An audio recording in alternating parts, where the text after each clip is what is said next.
तो नमस्कार प्रणाम दोस्तों, आज मैं आप सभी को बता देना चाहता हूँ एक बहुत ही ज़बरदस्त और शानदार पारिवारिक मूवी के बारे में, जिस मूवी का नाम है सासू जी तूने कदर न जानी। आज इसी फिल्म के बारे में आप सभी को बहुत ही बड़ी जानकारी देने वाला हूँ, यानी ये बताने वाला हूँ इस फिल्म को टीवी पे कब तक चलाया जाएगा। हाँ तो दोस्तों, इस वीडियो को लास्ट तक देखते रहें और जो लोग मेरे चैनल को भी तो सब्सक्राइब नहीं किए हैं वो लोग कर लें, क्योंकि हमारे चैनल पर भोजपुरी का हर खबर सबसे पहले आता है।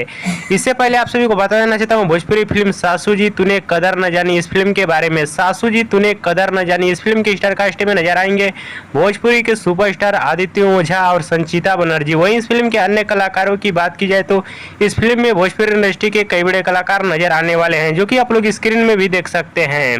वहीं इस फिल्म के गाने की बात की जाए तो इस फिल्म के सभी गाने बहुत ही कमाल के और जबरदस्त गाने हैं। और इस फिल्म की कहानी की बात की जाए तो पारिवारिक कॉमेडी, इमोशनल, वैवाहिक और पारिवारिक फिल्म होने वाली है, जो कि भोजपुरी दर्शकों को ये भी फिल्म टीवी पे काफी ज्यादा पसंद भी आने वाली है।